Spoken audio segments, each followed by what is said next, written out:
In the Bible, we have women who are unsung heroes. We don't know much about them. Much is not talked about them in the Bible, but they play a critical role in propagating the agenda that, or something that was happening at their time. Give an example of Mary, the mother of God. Were it not for Mary, we would not have had salvation in Jesus. Elizabeth, the mother of Jonah, people like Ruth, Miriam, Hannah, they were critical in helping the real heroes like Miriam under Moses. They all played a critical role. I am passionate about women in leadership, and today we are going to talk about one of the unsung heroes that fell or that passed on, Phoebe Asiyo.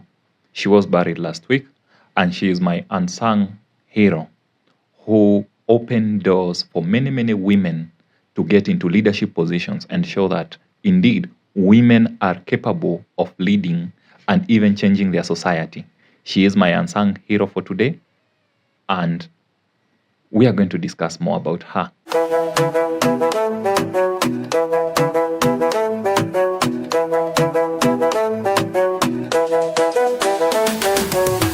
Well, thank you for tuning in. Thank you for finding us. Thank you for coming here again if you're already a subscriber. And I hope that you enjoy this episode. Today is on Monday, the 11th of August, 2025. Any events or occurrences that we talk about are in context to this date.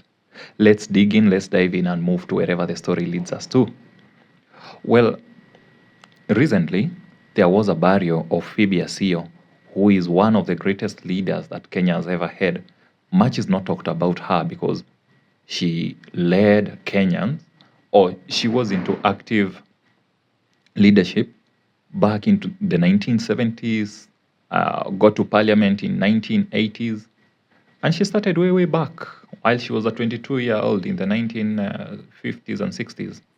She is credited to having been one of the ladies who advocated for maendeleo ya wanawake. We all know how critical maendeleo ya wanawake is. For those of us who come from the village, we know that through table banking, women have been able to buy themselves utensils, buy themselves 1, 2, 3 things. And it's boosted the financial literacy of women. Actually, nowadays, we say that women are more organized financially than their male counterparts because of hizi mambo za chama. So she is actually credited for table banking. She led maendeleo ya wanawake at the age of 22 in 1954, which was actually founded by Wazungus, but she later quit when she realized that these people don't actually mean well for the blacks. They didn't want black people in positions of leadership. So she went ahead and propagated the same cause with another chama called Usalama wa Wanawake, because she believed that these people who had started hii maendeleo ya wanawake were not really for the blacks being in positions of leadership or even helping them. In her book, in her autobiography, she stated how there were several bottlenecks, especially in the financial space, where she tells of how she was trying to open an account with Postbank. And while she was trying to open the account, there were several bottlenecks that she had to encounter. For instance, she needed the presence of her husband to open her account. She even needed a note from the paramount chief. Just imagine in the 1970s having to open an account and you ask, lazima ukuje na bwanako. How many women would tolerate that today?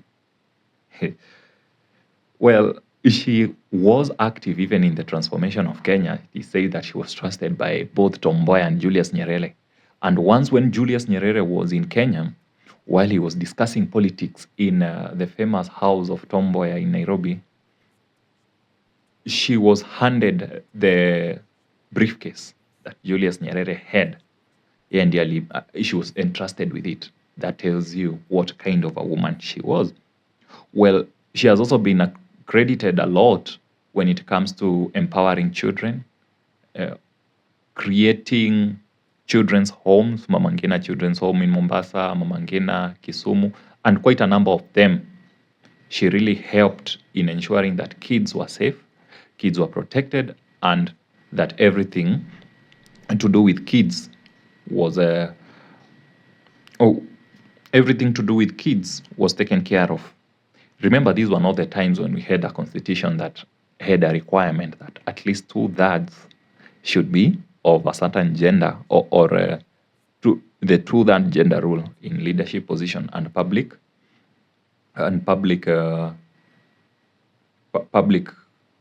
offices.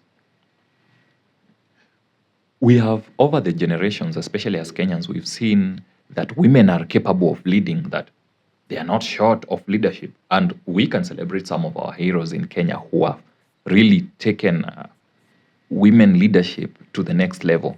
We celebrate our own, the late Honorable Wangari Maathai, among other people who we can indeed say that these are women who transformed, who changed the world.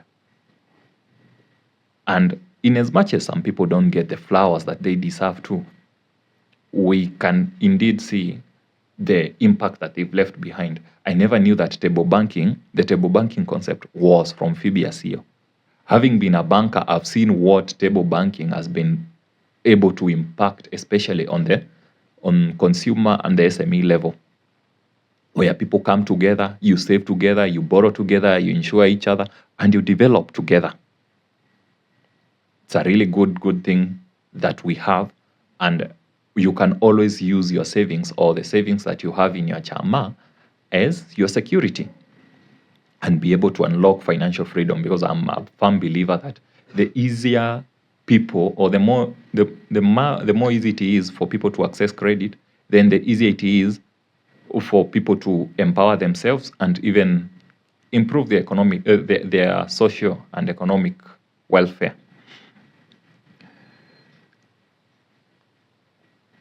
The 1970s, the 1980s, the 1990s were not like these years we have now, where we have a requirement of electing someone like a women representative, or where a woman can actually compete with their male counterparts and even win. We have so many ladies who are representing their country, their constituencies.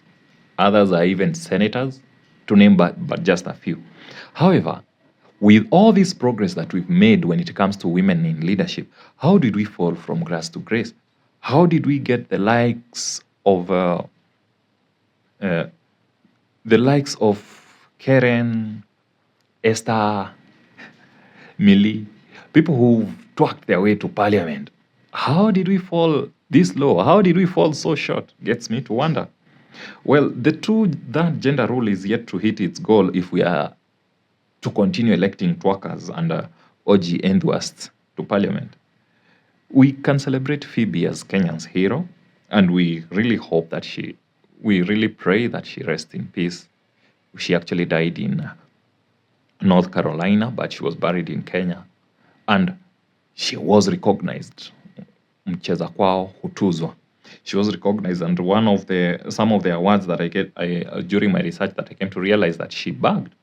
One was First Class Chief of the Burning Spear, Doctor of Humane Letters from Lehigh University, and an honorary doctorate from the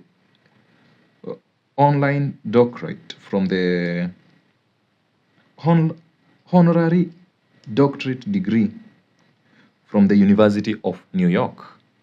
Well, a prophet is not recognized in his own village. How come that Phoebe Asiyo was not honored by any of our university, nor award from Kenya? Really? Well, being the woman that she was, she's among the few people who spoke when Obama was in Kenya, and she really represented the women so well. During her burial, quite a number of things happened. So let's move to talk about her burial that happened recently. During that burial, we saw Raila Odinga, His Excellency, and also the President Ruto attend the burial. So that should tell you what kind of a significant lady that she was. And Raila had a lot to say about the current happenings in our society and warned the government about something. He talked about the MOU that they have, the bread-based government, of course, and actually spoke against police brutality in the presence of the president. Oh, wow. That was, for me, a good thing, but are you speaking it for the sake? Let's listen in to what Raila had to say sometime last week in regards to the MOU and police brutality.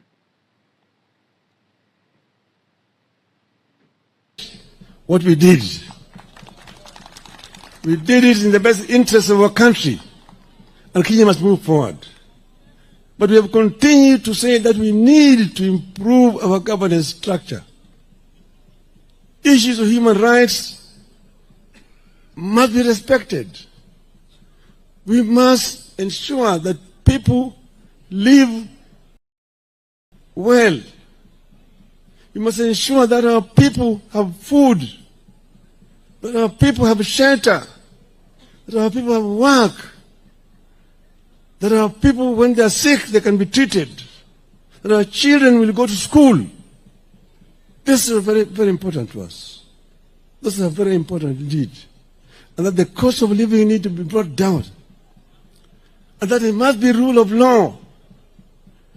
That the security forces are there to protect the people. The police are servants of the people, not masters.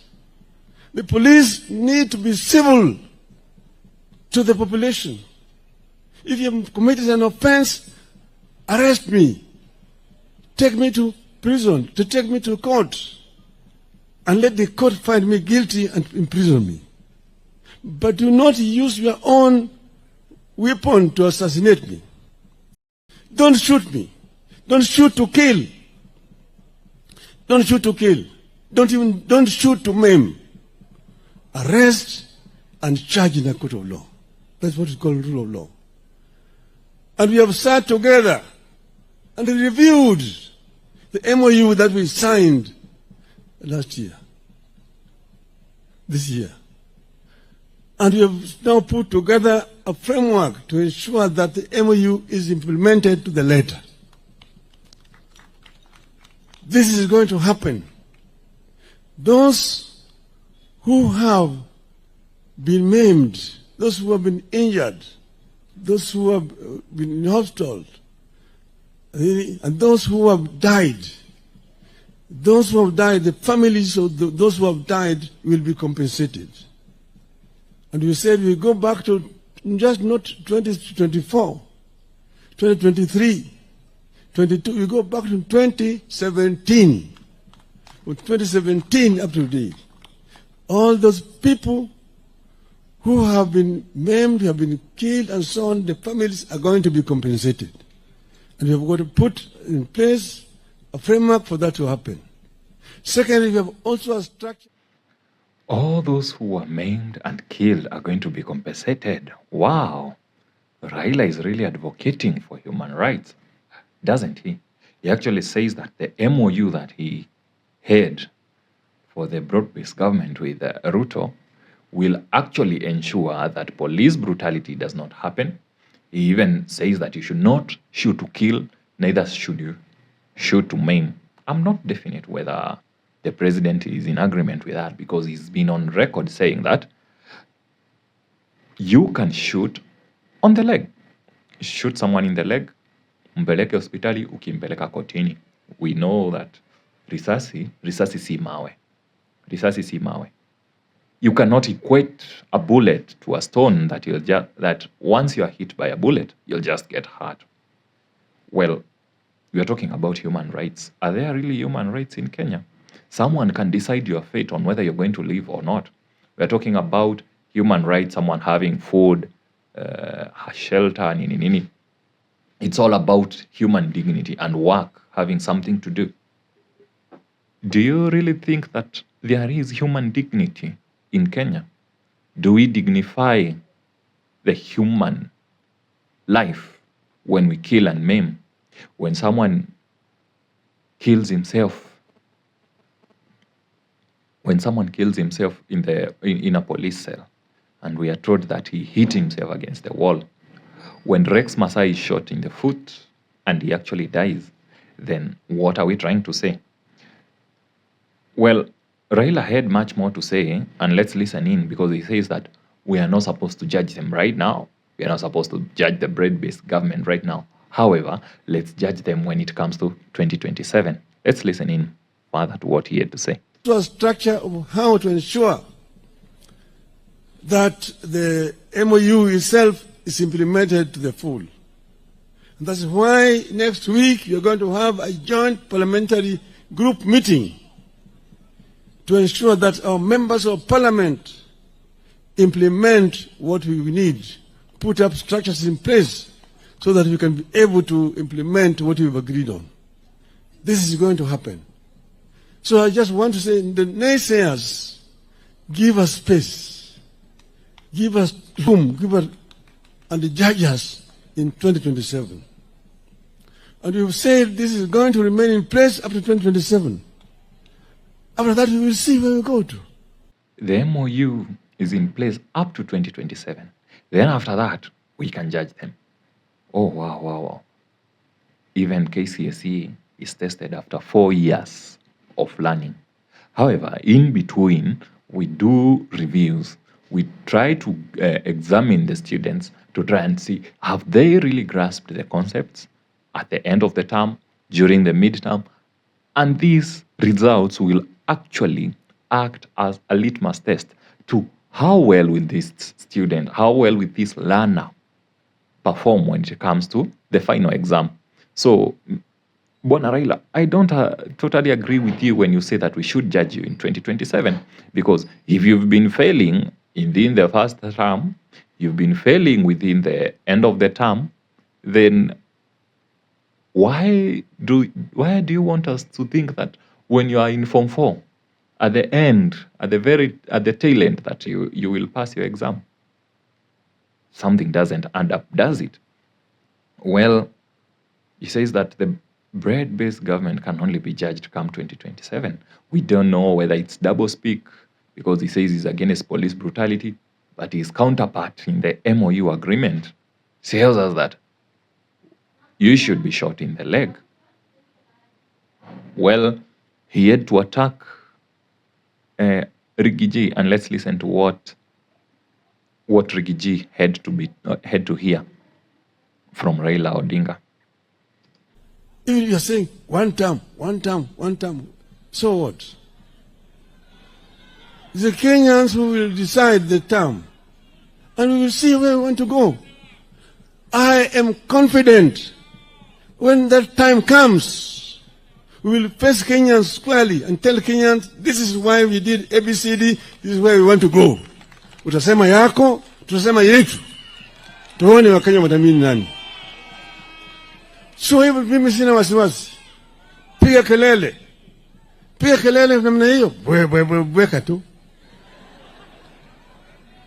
Kongo hiyo ni kama hiyo ngurumo ya chura. Ngurumo ya chura haizui ng'ombe kunywa maji.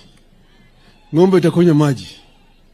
We will be able to move beyond 2027. I'm confident we will move beyond 2027. Nobody should try to threaten us. We are Kenyans like you are Kenyans. Don't go and say that Kenyans is sectionalized. Sisi ni watu wa bahari. Sisi ni watu wa ziwa, kanda ya ziwa Victoria. Sisi ni watu wa bonde la ufa. Sisi ni watu wa milima. Sisi ni Kenya. All and every Kenyan matters. It's not a question of blood relationship. Oh, you're our cousins. You're our cousins. You're our cousins. So those are your cousins. Those who are not your cousins, what are they? Are they not Kenyans? Are they not Kenyans? Don't tell us also that the government has got shareholders. Watu wengine wako na share mingi, wengine wana kidogo, wengine hawana shares. Then why are you collecting taxes from those who don't have shares? Why do you tax them? You collect shares, money from them, and you say they don't deserve services because they did not vote for you. Shame on you. Shame on you. We want to live in a civilized society, in a civilized manner, in a humane manner. We want Kenyans to be proud as Kenyans. Kenya is a great country. Kenya is a great country. Kenya can transition to a first world. There's no reason why Kenya cannot move the way Kenyans equivalents have done. We can do it when we create enabling environment for Kenyans to thrive. Kenyans can excel. I've seen Kenyans excel elsewhere. I've seen countries much poorer than Kenya transition and become first world. Korea is one. Vietnam was bombarded by Americans for many years. Nobody believed that people remaining in Vietnam. Today, Vietnam's economy is up there.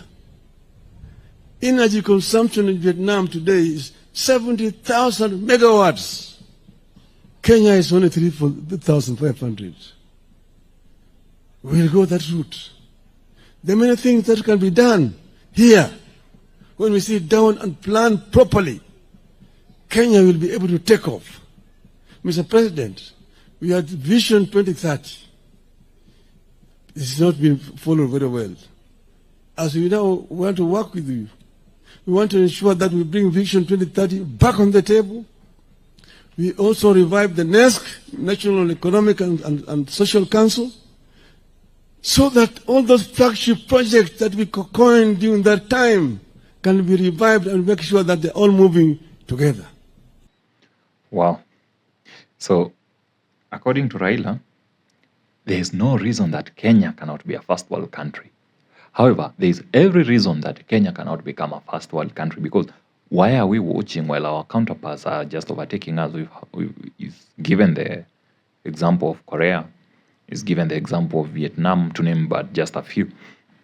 Well, with the impunity that we see, and I believe that Kenya is not like our politicians don't know what problems ail us, but we lack the goodwill, we lack the leadership to deliberately do what is right, to create an enabling environment. But remember, we are not here to speak economics, we are not here to speak about empowerment. I really wanted us to delve into what the attacks that he made on Rigiji.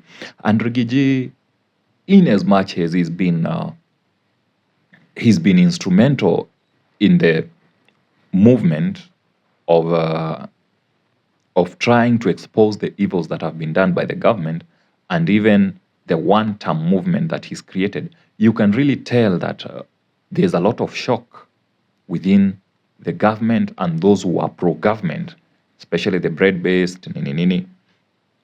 But now, the problem that we all have with Rigathi Gachagua is his tribal narrative. He can't overcome that. It's so hard to overcome that. Reminds me of how when you are arrested and you are told that anything that you say from right now can and will be used against you.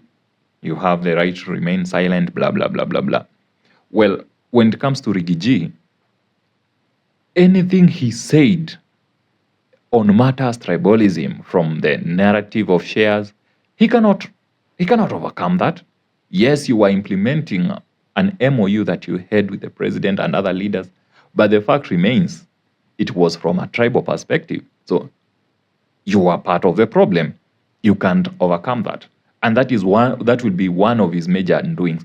If Rigiji were to be announced as the presidential flag bearer of the United Opposition, or whatever they are calling themselves, then I think it would be a really easy time for the likes of Ruto and Raila, because, of course, he's painted himself as a tribal leader. He's high cousins, high brothers, high sister, high mashemeji.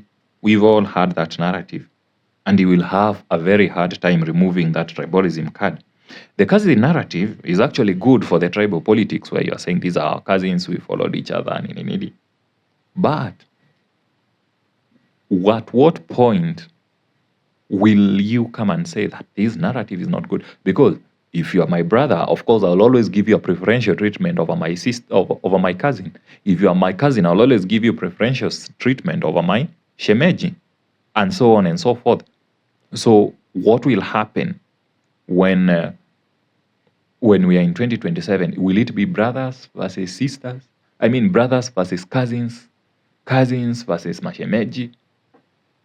They are no first-class citizens. We are all taxpayers, and actually Raila had a valid argument by saying that we are all taxpayers. You can't say that you have shares in government and some people are paying, and we are all paying taxes. Some animals cannot be more equal than others, and that's the narrative that Rigiji has been trying to propagate, that you are my sister and you are my cousin. So does it mean that now because you are my sister that you have more privileges than the cousin, and maybe the cousin has more privileges than the meshemeji?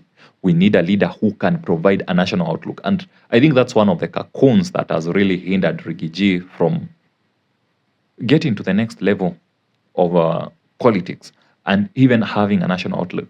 You see, Raila Odinga has his political backyard in the Luo Nyanza, but beyond that, he's able to convince other people from Mukambani, from Western, from Coast, almost every region. Actually, even in the Murima, there are people who believe that Raila is a nationalistic leader because he's been able to overcome that cocoon. We might say that, or we might argue that Ruto is tribal or not, but he's been able to actually present himself as a national leader, which is something that Rigiji might never come to do, because I don't think he understands politics beyond the tribal cocoons. And of course, when you have a tribe and with the Murima behind you, you want to lock a certain area and ensure that this is your political backyard. But beyond that, how are you trying to infuse, how are you trying to put your influence on other regions? Because the Murima alone will not win you or will not take you to power. You need other people. You need to convince other people. How will you be able to overcome the shares narrative? How will you be able to overcome the cousin, brother, shemeji narrative when it is used against you? Rigiji, of course, he is our friend, because anyone, the friend of your enemy, the enemy of your enemy, automatically becomes your friend. But on that, this matters tribalism, I really actually think that he is worse than these other kind of leaders. And actually, today I was watching one of his speeches that he made recently in California, saying that calling a Wekesa, someone by the name Wekesa, oh, you are my cousin, you are not my brother. Yes, it might sound fun, but we are all brothers and sisters, even if it's in Christ or Kenyans. We are united by one purpose. We are united in one thing. That's one thing I believe.